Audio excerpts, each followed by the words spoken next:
And the connector started with my idea of the connections. Basically, I use a long TheraBand and I start to connect limbs, clients' limbs together to give them an idea, not the resistance, but give them an idea that they are responsible towards each other, or what happens when you move the right arm, what happens with the others.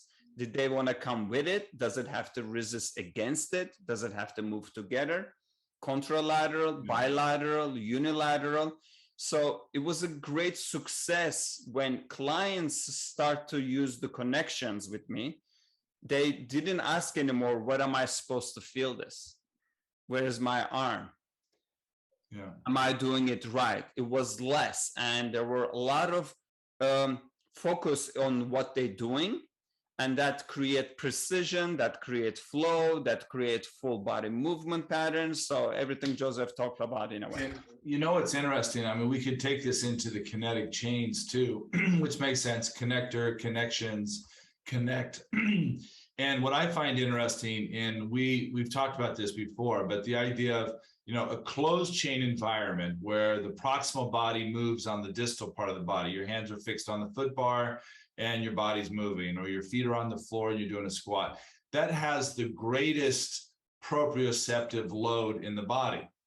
And open chain has the least. So when you're moving your arm through space. Yeah. But what's interesting is majority of human movement is open chain. So how do you create some kind of proprioceptive stimulus in open chain movements? And I think that's what you've really discovered, or not discovered, but magnified and really accentuated in the Connect method, is the idea of what we call a pseudo closed chain, because you're still moving through space. It's not a true closed chain, but it's providing enough resistance that the mechanoreceptors and muscle spindle fibers are all talking. You know, they're talking, and the brain has to interpret it, and that's proprioception. So, you know, just to put it in a scientific framework, the idea is you're giving this increased feedback externally, but they have to interpret that feedback internally. And I think, you know, Shelley Power talks about this a lot. You know, I always talk about my partner, Shelley, but Shelley talks a lot about us, instead of us telling them what to do, is what do you feel in this position? What is activating? And it's funny because Andrew Huberman the other day, another one of my faves, was interviewing somebody that specialized in movement science. Usually he's talking about neuroscience. And they were talking about the same exact thing. So I thought it was just really nice and refreshing to hear the importance of the feedback mechanisms, of that the greatest movement learning has to be experienced inside of our bodies.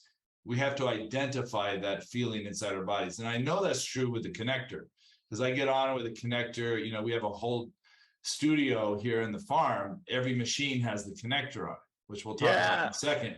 But the idea is that, you know, you're having to use your feedback continually inside your body to be able to interpret what's going on. You can't cheat with a connector. So you cannot cheat. That's the only way I'm taking away from the original repertoire and original reformer. And because the design of original reformer, the straps are fixed separately. There's two straps and they are fixed to the reformer. I have a question for all of you.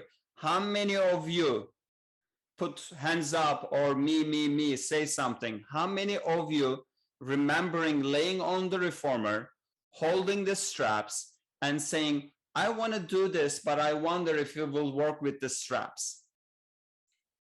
How many of you try that?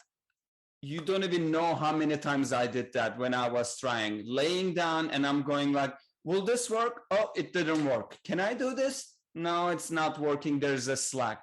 That drove me crazy. I felt like I cannot move.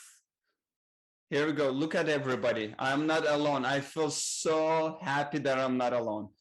And I was so tired of trying to adjust my movement for the straps.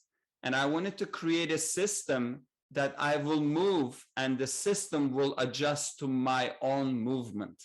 And I remember the first time I experienced that was on the gyrotonic tower, was the idea that the legs were not connected to the same pulley or strap, and that each leg was working independently. Or when we used the long spring on the trapeze table, each leg was working independently. And when you're on the reformer, we just weren't getting that. So it wasn't happening. You could totally cheat with the dominant leg doing the work for the weak leg and not know that they were deficient in that hip or in that leg. It's great. And correct. And what is unique about Konnector for even gyrotonic or trapeze work? So in trapeze, we could use 4 different springs to be independent and free of movement, but they have no connections to each other. So the action will not create any reaction from other limbs.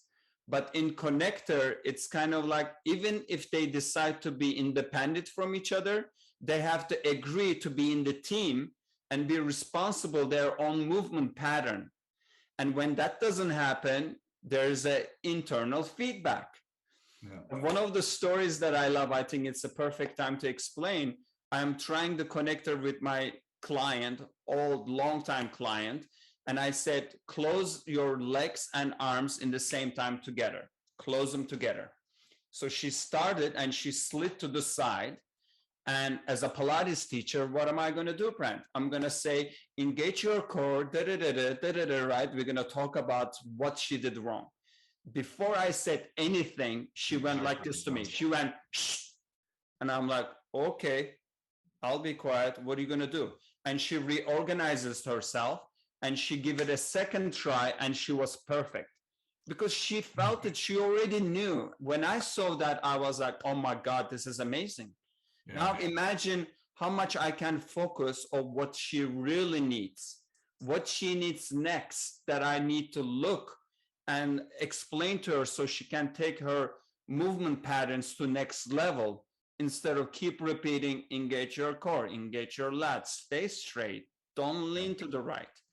Yeah, we definitely over cue as a profession. You've heard me refer to it as cueing vomit, where we just keep pouring out things and don't do this, tighten the core. And a lot of times now, as I've matured in the profession of movement, just like you're talking about, is like, do a couple repetitions of this with the idea of keeping the pelvis quiet, or making this about the leg moving independently, or articulating the whole spine, and then let them suffer a little bit.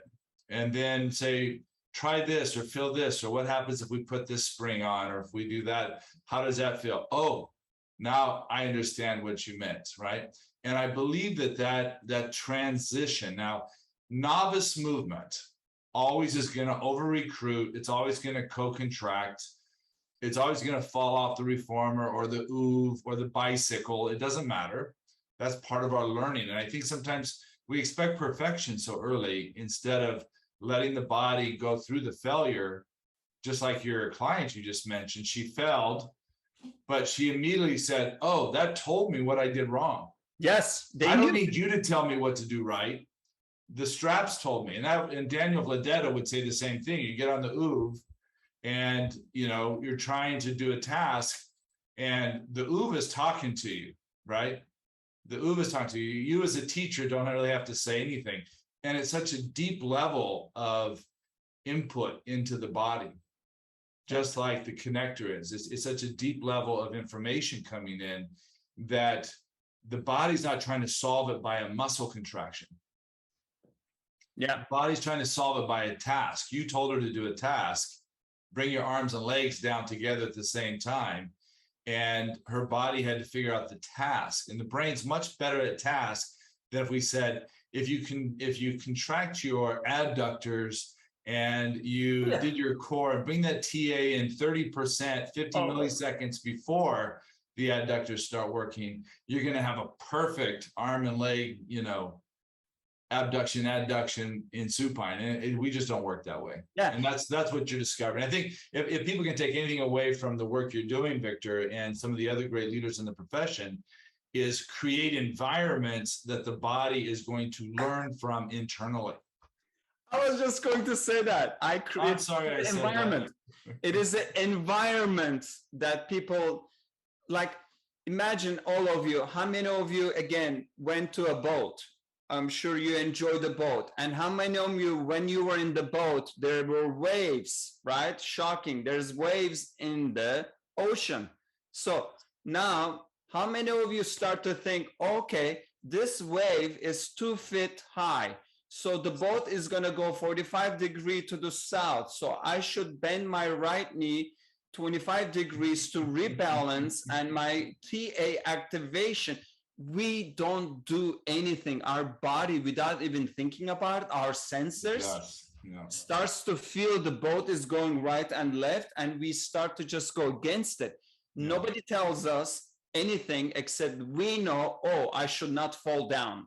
It wouldn't be a good idea right now if I fall down. So let my brain, my sensors do the work, afferent information, and just does the right thing, right? Yeah, Kim Jablisco talks about surfing the subway in New York. It's like, you know, she just tries to stand up and not hold on to anything, and you can't really anticipate where the subway's going or when it's gonna, you know, turn around a corner or those kind of things. So your body has to be able to react. It's such a great learning tool.